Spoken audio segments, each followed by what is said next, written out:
Hey YouTube, this is Joe Jones with Jones Framing, and today I wanted to go over the basics of a speed square. So basically what this is most commonly used for is marking boards the quick way. That's why they call it a speed square.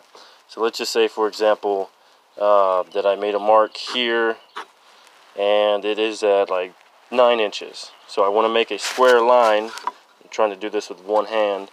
So I would basically put it right there on my mark, where it's perfectly in the center of my crow's foot, as they call it, and make a line.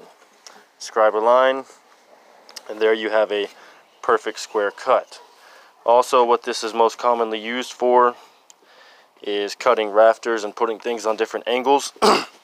So if you're cutting for a roof, just a common rafter, you want to go down here and see where it says common, and go off of this row here, these numbers. Let's say I want to put it on like a 5 pitch.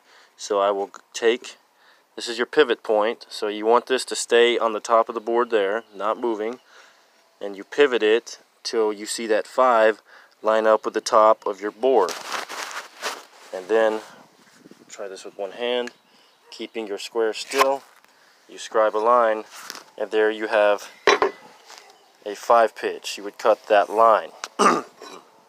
Another cool thing about this particular square, this is a Swanson speed square. I recommend getting these out of all of them. You have these little rivets here in the square, and basically what that does, if you need to scribe a board or something, keep the top of your square flush up against the top of your board, put that right in that little rivet, and you can come down.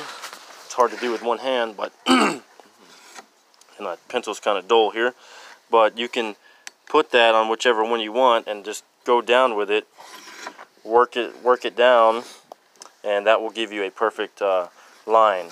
Like I said, it's easier to do with two hands, but I'm trying to film with one hand. And this 3.5, so let's say you have 2x6s, but you need a 2x4 and you just ran out, you need one more 2x4, which is exactly 3.5 inches wide. It's not exactly 2x4. It's 1.5 inches by 3.5 is the actual width. Well, on this square we have a diamond here, and that is right in the 3.5 mark, so you can put it there and try to scribe down right in your line. There we go. And then I would cut that line. This is my waist on this side, but this would make a perfect 2x4. So that's all for today, guys. I just wanted to go over the basics of a speed square. As I said before, I would recommend getting a Swanson speed square, and they sell these at Lowe's, and I'm not sure if they sell them at Home Depot. I prefer Lowe's over Home Depot anyway, just because I've had some very bad experiences at Home Depot, which I'm not going to get into in this video. But that's just your basic, basic things of a speed square. Also, if you have to bevel something, let's say you got a 5 pitch here, and you have to turn your saw to where it's that degree, you're beveling it. You can look right here, and it looks like a 5 pitch.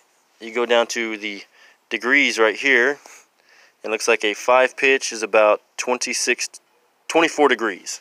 So I would put my saw on 24 degrees and bevel that to make that a level cut for your roof that you may be planning into. That's all for today, guys, in this video. Thanks for watching.